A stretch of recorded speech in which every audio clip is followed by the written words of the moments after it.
What's up everyone and welcome back to the MMA Zone. Today, let's get started with UFC receiving backlash for big announcement. This week, news surfaced that the UFC's parent company, Endeavor, is in the process of purchasing a majority stake in the WWE. According to reports, the companies would be joined under one banner that would trade publicly on the United States stock market. As part of the acquisition, a landmark valuation of the UFC also emerged. According to documents, the UFC is valued at $12 billion, triple what it was sold for back in 2016 when the Fertitta brothers walked away from the company. Conor McGregor was quick to chime in, echoing the UFC's $12 billion valuation and congratulating Endeavor on forming a powerhouse with the UFC and the WWE. As many were quick to point out, however, the fact that the UFC is worth $12 billion makes the discussion surrounding fighter pay a tough pill to swallow.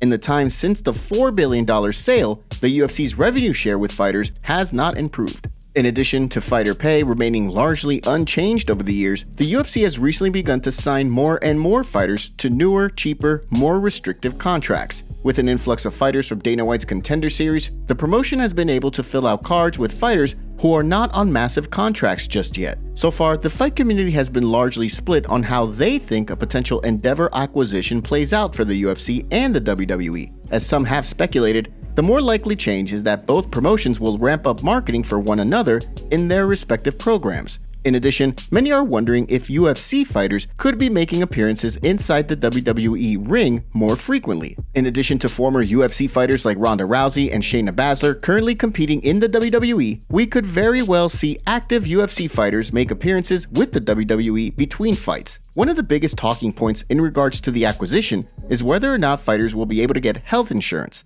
Similarly to the UFC, the WWE considers its participants as independent contractors, meaning they don't have to offer health insurance. Given that, it seems as though the odds of the ordeal resulting in fighters getting healthcare seem rather slim despite what fans may hope. Do you think the acquisition will spark any big changes? Drop your thoughts in the comment section below.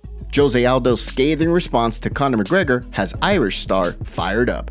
After Jose Aldo and Jeremy Stephens fought to a draw at Gamebred Boxing 4, Irish superstar Conor McGregor chimed in, saying that he and Aldo should box. The tweet seemed to be posted with good intentions, given the respect McGregor has shown to Aldo in recent years. However, the Brazilian star had a scathing response when he was informed of McGregor's tweet during the post-fight press conference. Conor is an asshole. He only talks now because he has a fight booked, and does so to sell anything, not to actually fight. He's a son of a Conor. Tell him to suck a cane field of this son of a. We should have fought in the UFC, and he never wanted, and now he's talking non-stop. That prompted a quick response from McGregor, who seemingly laughed off the former champ's comments. Well, okay then, whatever lad, I was only trying to be nice. Who pissed in your acai? McGregor then pivoted, saying he and Jeremy Stephens, who he famously didn't know during a press conference many years ago, should box. Of course, the former two-division champ is in the process of figuring out his eligibility in order to return to the octagon.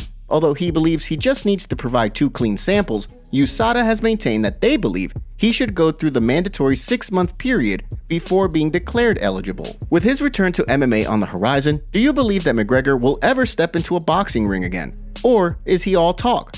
Drop your thoughts in the comment section below. UFC updates, contracts, fight announcements, and more.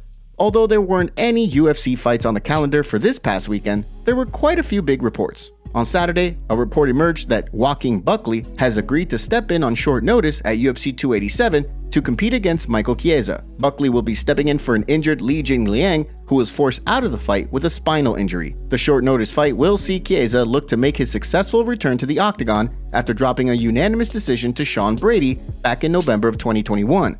The following day, Li Jingliang broke his silence in regard to the spinal injury, writing, "This is a disappointing situation to say the least. As a professional fighter, my job is to fight and provide for my family with the honest work I'm out in with my bare hands. I'm recovering and getting better. A spine surgery is not completely out of the question, but I hope to heal organically."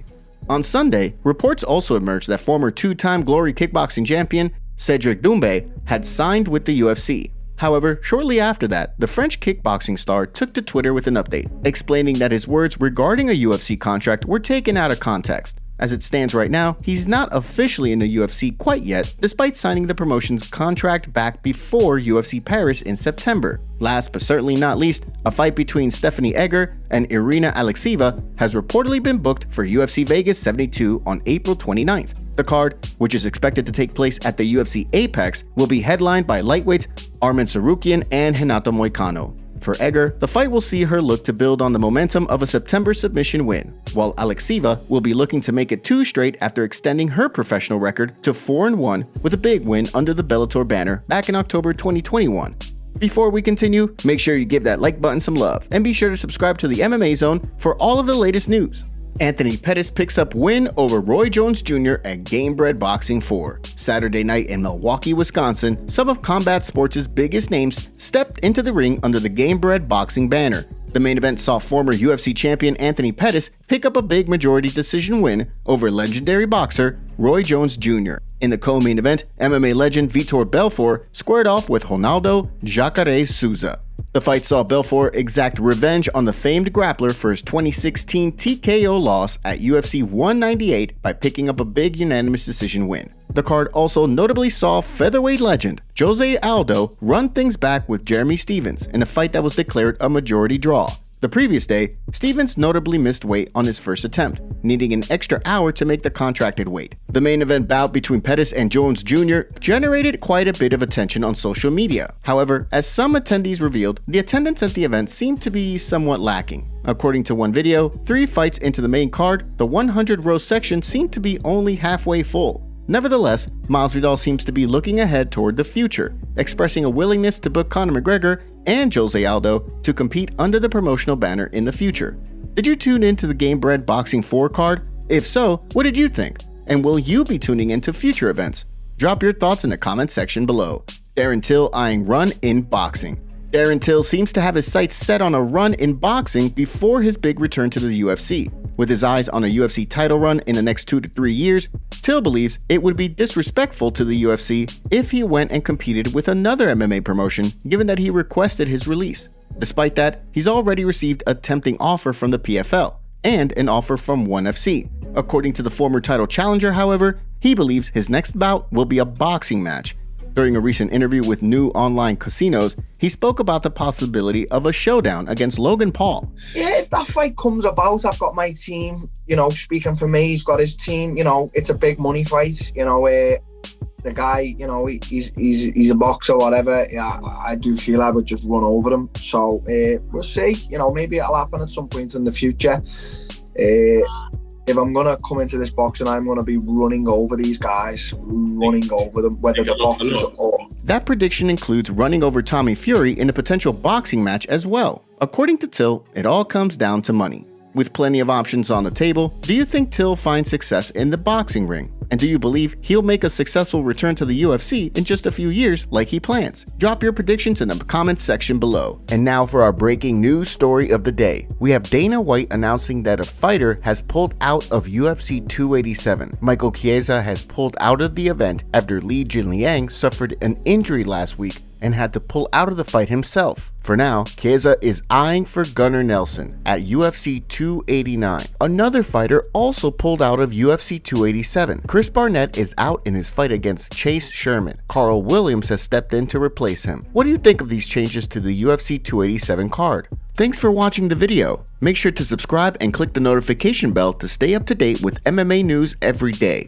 Here are the top comments from yesterday's video. If Izzy loses again, that happens, he might end up in a dark place, maybe even career ending. Shane McMahon wanted Vince to buy UFC before they got big. Now it may happen the other way around. Would not be surprised if Conor went to the WWE. It would suit him. His antics and stunts would work well there. Darren the Disappointment Till booking a boxing match with a 5th grader, but had to pull out of the fight cause he hurt his feelings. And those were the top comments from yesterday's video. If you want to be featured on our next video, make sure to leave a comment and don't forget to check out yesterday's video in case you missed it.